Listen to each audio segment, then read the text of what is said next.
Hello student, in this video I am going to continue from the last video. The topic was continuing about process modeling. So we have come to till now about how to how to and why we need to go for DFD, what are the attributes, what are the components of DFD, and how can you draw the data flow, and what are the error we can do while designing it, what are the essential or what is the need of the DFD. So now why it is need in modern structured analysis. So here you can see what is commonly practiced. Suppose initially you can see in the slide we need to draw context DFD to sorry, before that I have to go through this one. I have not gone through this slide. This is important one.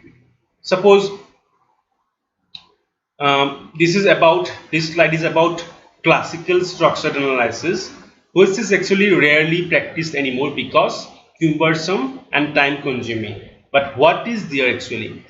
Basically, in that type of classical structured analysis, uh, your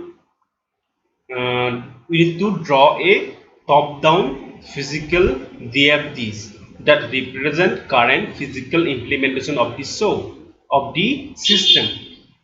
Convert physical DFDs to logical equivalents.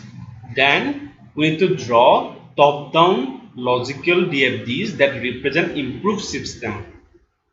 Okay, first we need to go for physical DFD to show complete implementation of the system, and second, convert that physical DFD into logical equivalence, and again after that you try to draw top-down logical DFDs that represent improved system, improvising of the system. Then in the fourth, describing all data flows, data stores, policies and procedures in data dictionary, or you can say encyclopedia. Optionally, in the fifth, you can see markup copies of the logical DFDs to represent alternative physical solution. And then in the sixth, draw top-down physical DFDs representing target solution. So this process is like cumbersome. Why? Because it is not so practice about starting with physical DFD nowadays. People try to start from the logical itself. So here what is the classical structure analysis is that you try to go for physical DFD, showing complete implementation of the system, then try to go for logical, and then also try to go for top down logical for of those DFDs, so that you can somehow improve the system. And also with that you have to describe all the data flows, data stores, policies, procedures in the data dictionary like that. And also optionally you can mark up copies of these logical DFDs to represent alternative physical solution. If you change your logical DFDs, then for each changing logical DFDs you need to mark up, or you need to provide a alternative physical DFDs which are like a solution in the different scenarios or changing environment. But in the sixth, again your top-down logical DFD is going to be converted in the physical top-down DFDs. So which will be the ultimate version of your system. So this system is considered as time-consuming and cumbersome, but it is a classical structural analysis. But we can go for the modern one. Let's see what it says. First, draw context DFD to establish initial project scope. After that, draw functional decomposition diagram to partition the system into subsystems. Obviously, there might contain subsystems. So, first draw a simple initial level DFD to establish initial project scope, initial design. Then you try to, if there is function contained in that initial design, try to elaborate or try to decompose those functions in more detailed one with more subsystems which might be inside those functional diagram. So draw functional decomposition diagram to partition the system into subsystem. In the third, create event response or use case list for the system to define events for which the system must have a response. So after drawing the functional decomposition diagram, you go for a event response, or you can say use case list for the system to define events. You have to define the events which are going to happen for that system, because there might be, and the system will have or must have a response according to those events. In the fourth, draw an event DFD. Event DFD means event specific. Okay, for each event. So merge event DFDs in a system diagram. That is about system diagram. When you merge all the DFDs regarding all the events, you have to merge those events to create a system diagram. Or for larger system, we can say subsystem diagrams. If your information system is going to be very larger, then you can draw subsystem diagram. Okay, draw detailed primitive DFDs for more complex event handlers. So if your system is going to be complex, then you have to draw a detailed primitive DFDs. Okay, after that, in the last, document the data flows and processes in data dictionary. So everything about data flow and the processes, you need to put those information in the data dictionary. So initially, suppose this is the context DFD, then you need to decompose. Okay, here you can see this is the first one step. Okay, progression is that first one is this one. Then you need to decompose this main function, this is the main system, into subsystem in different levels of functions. That is decomposition, function decomposition diagram. This is the second step. In the third step, you need to create a use case list. Okay, event list. For every event, there might be some responses. Like these are the events 1, event 2, event 3, 4, 5, n-2, n-1, event n. So for every event, you need to create a use case list. What are the responses for each event? That is the third step. Okay, in the fourth, you need to go for every event, you need to draw a specific DFD. Okay, let's see how we can go through that. So for every event, that is the event diagram. For every event, we are going to draw a specific DFD. Okay, and the sixth one, you need to merge all those events in the single diagram, that is called system diagram. You are merging all the event DFDs in single DFD. That is why it is called system diagram. Okay, then again after that, what is the step? Let's see. For in the seventh step, that is primitive diagram. Okay, now in the seventh step, the primitive is about what? This is draw a detailed primitive DFDs for more complex event handlers. Suppose event 1 or event 5 or event n are more complex event, then you need to draw. Suppose event 3 is more complex, then you need to draw it in a more detailed manner, and then you need to store all this information in the data dictionary. That is the last step.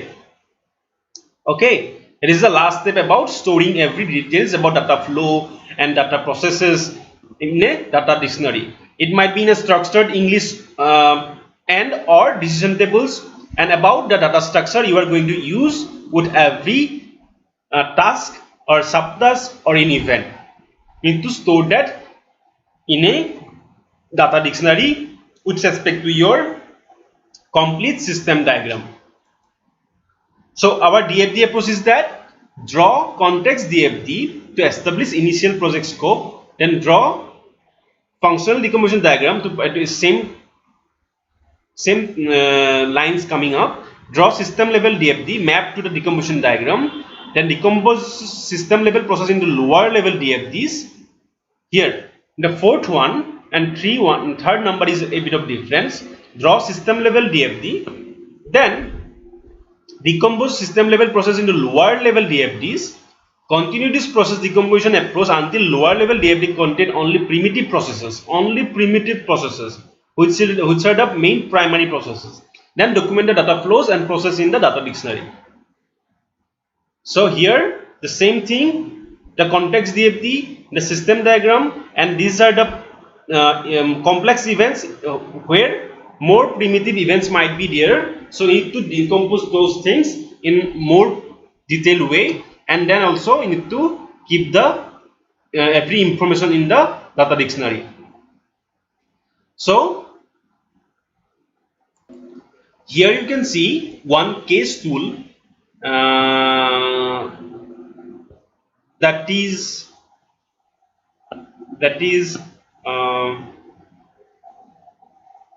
name of this tool is not visible in this diagram, but you can see like here as a something soundstage. You can see here soundstage.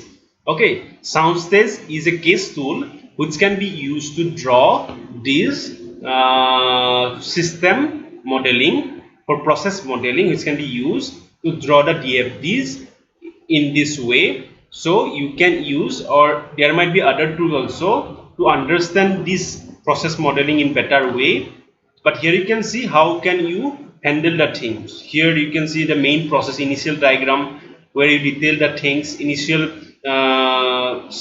DFD, context DFD. Then context in the context data flow diagram, a process model used to document the scope for a system, also called the environmental model, initial model. So it's like a black box. Think of a system as a black box. Initially the context diagram is a black box. Ask the user what business transaction in the system must respond to. So you need to ask the users what type of output do you want, or what type of transactions the system must respond to, what type of in what way the system must respond to your query, like that. These are inputs, and the sources are external agents. The sources might be the external agents. Ask users what response must be produced, and you need to ask the users again is that what type of output do you want. These are the outputs, and the destination are the external agents. So here sources are the external agents in case of the input, and here destination are the external agents in case of output. Then identify any external data stores, if any. If you are going to use any external data store or databases, you are going to identify them. Then you need to draw this context diagram. So suppose this is the context diagram, member service system, where you try to initially put what are the inputs and what will be the outputs with respect to different users. Here club members, potential members, past members, member services, marketing department, warehouse. This might be the communicating users with the process main system. So there might be inputs and outputs, and regarding that you need to find out what are the external agents, what are the internal agents. So here you can see breakdown system into sub components to reveal more details. Suppose the initial system was member service system, then you decompose that member service system in subcategories like subscription subsystem, promotion subsystem, order subsystem, and again or operation subsystem. Then again you divide these also in various tasks. Suppose subscription subsystem contains process subscription transaction, generate subscription reports, like that. For every different sub function you need to divide in more tasks or events. So every processes to be factored should be factored into at least 2 child processes. So every processes at least need to be factored. If you are going to factor it, then at least 2 child node. Okay, two child processes need to be included for every decomposition of these sub processes. Larger system might be factored into subsystem and function. So if the main subsystem is larger, then you can divide in more subsystems. Then again you can go for sub functions. So here you can see for every stage, every branch, you can see at least there might be 2 and more than 2 nodes are there. For this one, there should be at least 2 subsystems, and for every subsystems there may be 2 events or processes. And you can go for more decomposition of this processes. So here you can see what are the events and use cases. Here external events are initiated by external agents. They result in an input transaction or data flow. Temporal events are like triggered on the basis of time or something that merely happens. They are indicated by a control flow. State events trigger processes based on a system change from one state or condition to another. They are indicated by a control flow. So these two are indicated by control flow. This is indicated by data flow, which are external agents. Temporal events are time dependent events which might be occur in the DFDs and which is dependent on time, which might occur or never occur. That is why that has to be indicated using control flow. And the third one, that is state events, trigger processes based on a system change from one state or condition to another. They are indicated by a control flow. In the fourth, you can see about use case, an analysis tool for finding and identifying business events and responses. So here use case is used as a tool for finding and identifying business events and responses. Actor, anything that interacts with the system. So that is about events and use cases which are going to be used in the DFD. So here suppose Soundstage is a case tool which are used to design this type of DFD, or we can say process modeling. Soundstage partial use case list is like that. For your this example of marketing system, where actors are like marketing, external agents are like marketing, or another external agent marketing, where time might be another external agent, where member might be external agent, and here there might be event or use case. So here what are the use case? Establishes a new membership subscription plan to entice, or you can say entry new members. Establishes a new membership resubscription plan to lure back former members. Third one, a subscription plan expires. That might be an event. So these are users, or this might be event. And fourth one is joins club by subscribing. So for these events need to be happen, there are some triggering points. So triggering points mean those are also processes. Those are going to be happen according to time. So then responses from those events. So this is the partial use case list from the provided example. So here you can see the decomposition of the event diagram. Initially was this one, then you divided in subsystem, then you divided in sub processes. Okay, for each processor you are going to list out the task that you are going to complete in each event under the subsystems. Okay, then we are going to deal about event diagram, data flow diagram that depicts the context for a single event. So event diagram is about data flow diagram that depicts the context for a single event. One diagram for each event processes, one diagram for each event, which depicts inputs for external agents, outputs to external agents, data stores from which records must be read, data flows should be added and named to reflect the data that is read, data stores in which record must be created, deleted, updated, data flows should be named to reflect the update. So everything related about that single event need to be depicted. Suppose this is the event 14. Suppose process member address sense. So here you can see process, what is that name? Process member address sense. So here you can see process member address sense. Here process member address, and this is the event. Okay, this is the event. We are going to design the simple event diagram. So here the inputs are like member sense of address, that club member is going to sense the address and it will create an event in this event box, and it will update the member address in the store dataset, and then again it will feedback to the club member. This is the output of the event member updated address confirmation. So there data flow, here you can see data flow in and out, and also editing or deleting or creating with the data sets that also been depicted, and also inputs and outputs already with the externalization. Externalization is here club member. So, and in that way you can see in this simple event diagram how we can see about or how we can show the event diagram. So we'll going to discuss about this in more detail or we will wind up this whole PPT in next class. So if you have any doubt regarding or till now about process modeling, please let me know. Thank you.